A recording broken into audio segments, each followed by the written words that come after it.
हरे कृष्णा। ओम विष्णुदेवाय नमः। राधे राधे मेरे प्यारे भक्तों, आप सभी को निर्जला एकादशी की बहुत बहुत हार्दिक शुभकामनाएं। जैसे कि निर्जला एकादशी 6 जून 2025 को मनाई जा रही है और निर्जला एकादशी पर दान करने का विशेष महत्व होता है। इस दिन जो व्यक्ति श्रद्धा पूर्वक दान करता है उसके जीवन में धन, सुख और समृद्धि बनी रहती है, क्योंकि निर्जला एकादशी हिंदू धर्म की सबसे कठिन और पुण्यदायी एकादशियों में से एक है। इस दिन बिना जल ग्रहण किए और बिना अन्न खाए यह उपवास किया जाता है, इसलिए इसे निर्जला एकादशी कहा जाता है। पौराणिक मान्यताओं के अनुसार जो व्यक्ति सभी एकादशियों का पालन नहीं कर सकता, वह केवल एक निर्जला एकादशी का व्रत करके पूरे वर्ष की सभी एकादशियों का पुण्य प्राप्त कर सकता है। इस दिन दान करने का भी बहुत ही ज्यादा विशेष महत्व बताया है।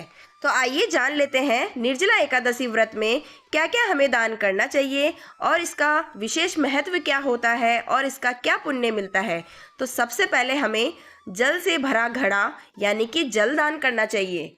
निर्जला एकादशी के दिन जल का विशेष महत्व होता है। इस दिन मिट्टी या तांबे के पात्र में जल भरकर दान देना अत्यंत पुण्यदायी माना गया है। इसे जीवदाता और पाप नाशक कहा गया है। जलदान से प्यासे प्राणियों की सेवा होती है और व्यक्ति के जीवन में शांति और सुख की वृद्धि होती है। इसलिए निर्जला एकादशी के दिन जल से भरा हुआ घड़ा हमें दान करना चाहिए। दूसरा दान हम छाता का कर सकते हैं। गर्मी का मौसम चल रहा है और गर्मी के मौसम में सूर्य की तीव्र किरणों से बचाव के लिए छाते का दान बहुत ही उपयोगी होता है। ये दान किसी राहीगिरी, साधु या जरूरतमंद को दिया जाए तो उससे अत्यधिक पुण्य मिलता है। धार्मिक मान्यता है कि छाता दान करने से व्यक्ति को भगवान की कृपा प्राप्त होती है, इसलिए छाता हमें अवश्य दान करना चाहिए। तीसरा दान हम चप्पल या जूते का कर सकते हैं। पैदल चलने वाले के लिए जूते या चप्पल किसी वरदान से कम नहीं होते हैं। इस दिन जरूरतमंद या चप्पल या जूते दान करने से पापों का नाश होता है। जो भी राहीगिरी होते हैं, जो बिना चप्पल या जूते के चल रहे हैं, अगर आप उन्हें चप्पल या जूता दान में देते हैं तो इस दान से आपके जीवन की बाधाएं दूर होती है। चौथा दान हम वस्त्र का दे सकते हैं। निर्जला एकादशी पर वस्त्र दान करना बहुत ही शुभ होता है। खासकर गेरुए या सफेद वस्त्र या लाल वस्त्र ब्राह्मणों या साधु संतों को दान करना श्रेष्ठ फलदायी होता है। ब्राह्मण के अलावा अगर आप फुटपाथ पर बैठे किसी गरीब व्यक्ति को या निर्धन व्यक्ति को अगर वस्त्र का दान करते हैं तो यह दान आपके लिए श्रेष्ठ फलदायी होता है। यह दान दरिद्रता को दूर करता है और लक्ष्मी की कृपा प्रदान करता है, इसलिए हमें वस्त्र का दान अवश्य करना चाहिए। आपके घर में कभी भी धन और लक्ष्मी की कमी नहीं रहती है। पांचवा दान हम पंखा या कूलर का कर सकते हैं। गर्मियों में पंखा दान करना एक सेवा के रूप में माना गया है। निर्जला एकादशी पर पंखा दान करने से वातावरण की गर्मी से राहत मिलती है।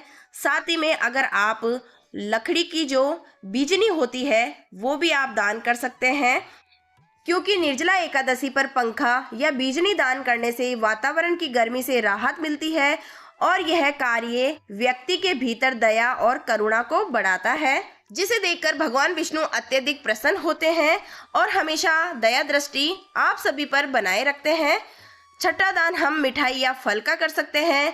इस दिन किसी ब्राह्मण या साधु या गरीब को फल या मिठाई का दान करने से पुण्य की प्राप्ति होती है। शास्त्रों में इसे अन्नदान की तरह महत्वपूर्ण माना गया है। यह व्यक्ति के जीवन में मधुरता, मिठास और सौभाग्य लाता है, इसलिए निर्जला एकादशी पर आप मिठाई और फल का भी दान कर सकते हैं। सातवां दान हम गाय को चारा और जल के लिए करेंगे।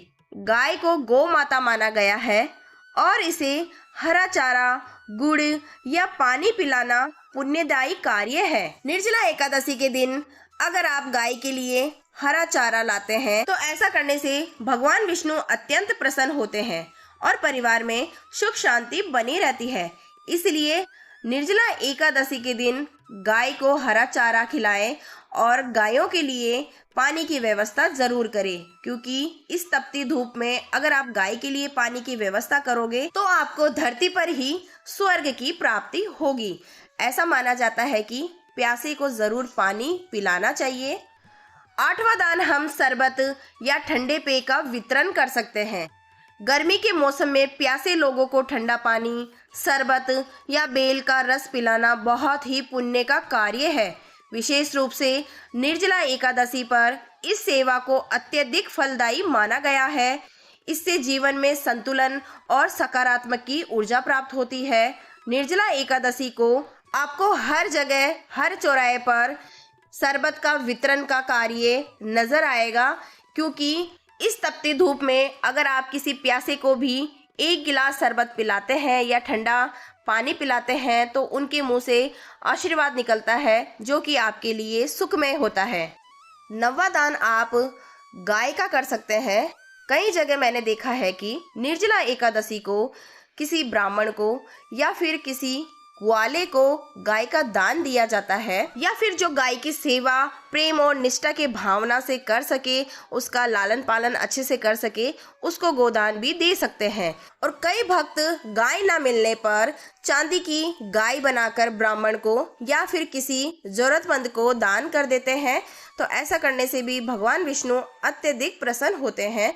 तो ये मैंने 9 दान बताए हैं। इन 9 दान में से आप एक दान भी अगर आप निर्जला एकादशी को करते हैं तो विष्णु भगवान की कृपा आप पर बरसती है, आपके परिवार में सुख संपत्ति का वास होता है। और अगर आप ये 9 दान करना चाहते हैं तो वो भी आप अकेले स्वयं कर सकते हैं।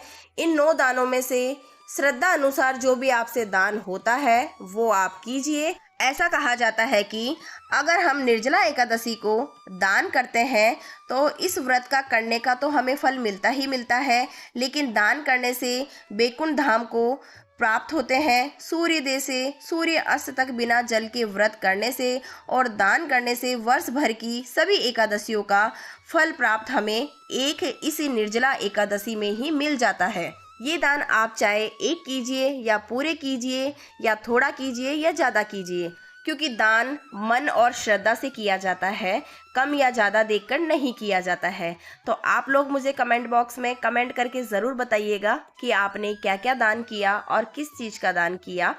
तो आशा करती हूँ कि आज का वीडियो आप सभी के लिए बेहद लाभदायक रहा होगा। अगर आपने मेरा आज का वीडियो पूरा वॉच किया है और मुझसे कोई त्रुटि हुई हो तो मुझे क्षमा करिएगा, और वीडियो पसंद आए तो वीडियो को लाइक कर दीजिएगा और चैनल को सब्सक्राइब कर लीजिएगा, और हो सके तो आप किसी भी मेंबर के साथ में ये वीडियो शेयर भी कर दीजिएगा। आप सभी को मेरी तरफ से जय श्री कृष्णा। निर्जला एकादशी की फिर से आप सभी को बहुत बहुत हार्दिक शुभकामनाएं। राधे राधे मेरे प्यारे भक्तों।